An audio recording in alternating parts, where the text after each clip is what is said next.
Dear students, in this section we are going to discuss one very important concept of the mechanics, that is conservation of linear momentum for system of particles. According to this principle, the total linear momentum of a system of particles is conserved if no net external force is acting on the system. Okay? And this statement, that is conservation of linear momentum of system of particle, is independent of nature of the forces acting between the particles of the system. That means this statement is independent of internal forces acting between the particles of the system.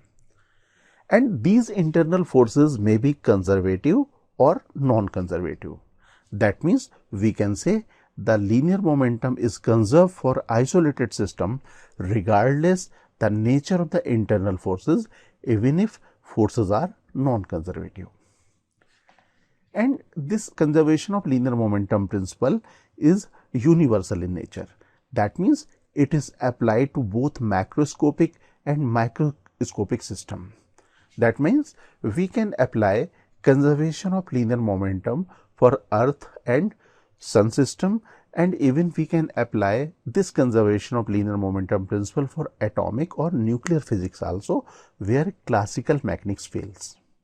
Okay, and this is more generally applicable principle in comparison to the law of conservation of mechanical energy, because internal forces of the system are often non-conservative in nature, and in case of the non-conservative forces, mechanical energy cannot be conserved, but we can conserve the linear momentum for the system. And we can apply conservation of linear momentum for isolated system. That means the linear momentum for isolated system is conserved, but linear momentum of a particle, one particle within the isolated system may not be necessary conserved, because this particle can be interacted by the other particles of the system. Okay, so let us learn the application of this principle now, and here we are going to take few selected illustrations, and through these selected illustrations we are going to learn this principle. So let us move to illustration number 1. In this illustration it is given a body of mass 5m. Mass is given in term of small m. It explode at rest, break into the 3 parts. If 2 parts having the equal masses fly up perpendicular to each other with the velocity of 18 meter per second. Then calculate the velocity of the third part, which has mass 3 times the mass of each part. Okay, so this is the problem. Now let us analyze the situation. Initially it is given the body is at rest.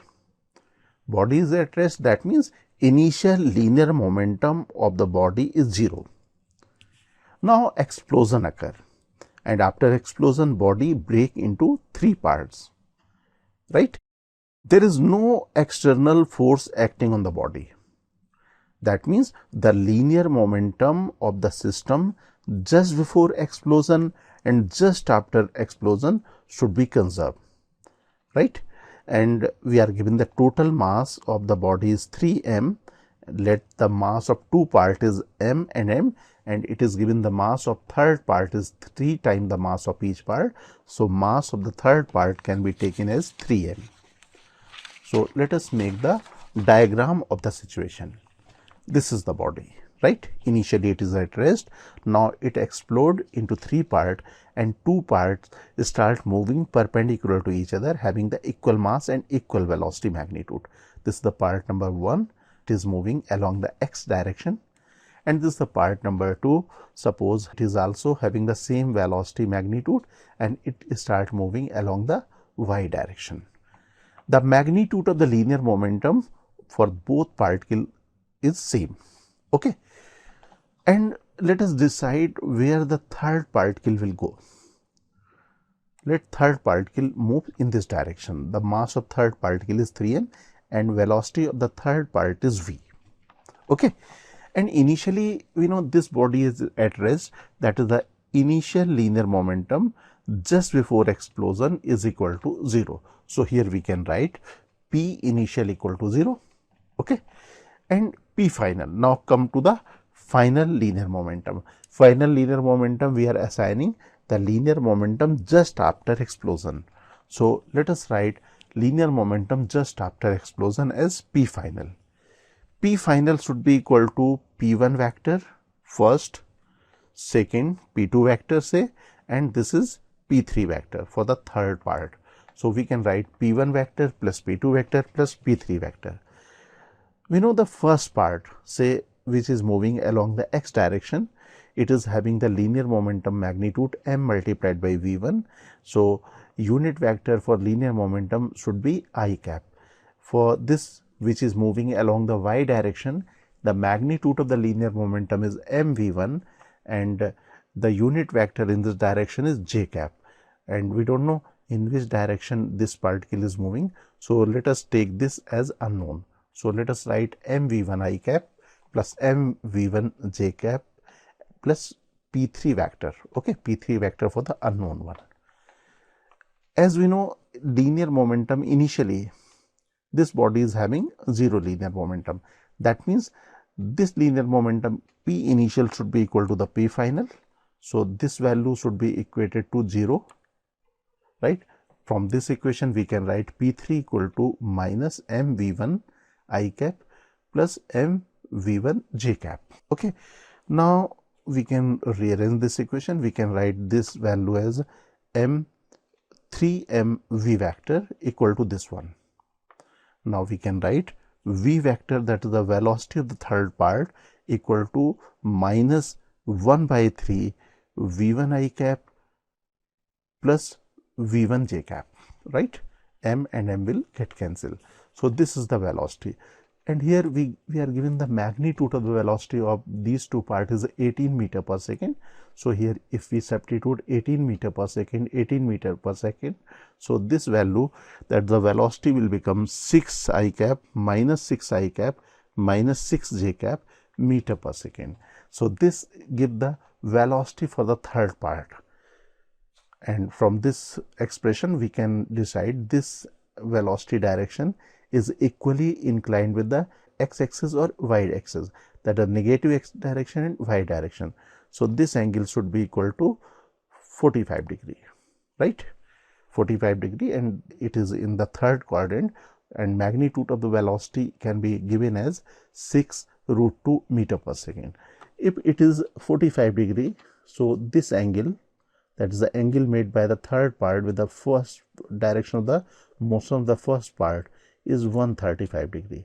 So now we can say the third part, that is this part, will move at angle 135 degree from any of the ball, right, or any of the part. In this illustration, we are given a man of mass small m moves on a plank of mass capital M with a constant velocity u with respect to the plank as shown in the figure. In this figure, you can observe this is a man of mass small m, and this man is moving with respect to the plank with the velocity u in the rightward direction, okay.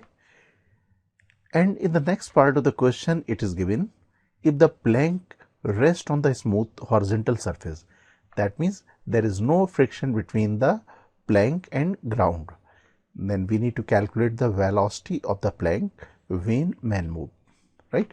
So let us analyze the situation. If we take man plus plank as a system, so this is our system, right? This is our system. Now analyze the system. Is there any external force acting on the system from external direction, right? Is there any external force acting in our system? You can observe here the internal force is acting between the man and plank, because man is moving on the plank. Without friction, man cannot move. That means friction force between man and plank is internal. And as we know, internal force never interfere in the conservation of linear momentum principle. And there is no friction between the ground and plank. That means there is no external force acting on the system in the horizontal direction. On the system, we have external force in the vertical direction, that is the gravitation force, that is the weight of the system, and normal reaction applied by ground on the plank. But there is no motion of the system particle or system part in the vertical direction. That means our analysis is restricted only in the horizontal direction. So here we can confirm and we can say there is no external force acting on the system in the horizontal direction. That means linear momentum remain constant in the horizontal direction. Okay, this u velocity is given with respect to the plank. That means this is the velocity of the man with respect to the plank. And in case of the conservation of linear momentum, we need to find the velocity of the man as well as plank with respect to ground. So here let us assume v1 is the velocity of the man with respect to ground, and if this velocity in the rightward direction, because of recoil of the plank will move in the leftward direction. So here we can assume the velocity of the man with respect to ground is v1 and velocity of the plank with respect to ground is v2 in the leftward direction. Okay. So here we assume velocity v1 and v2. Now we can find the velocity of the man with respect to ground, because we are given the velocity, this u velocity with respect to the plank. So here we can write velocity of the man. Velocity of the man means velocity of the man with respect to ground equal to velocity of the man with respect to plank plus velocity of the plank. Let us assume rightward direction as a positive direction. That means any vector quantity, if we are calculating, we will substitute the negative sign. In rightward direction, we will substitute with the positive sign. So this velocity of the man with respect to the plank is in the rightward direction. So this u, that is the velocity of the man with respect to the plank, is with the positive sign, and velocity of the plank is in the negative direction. This is v2. So here we can write u minus v2, right?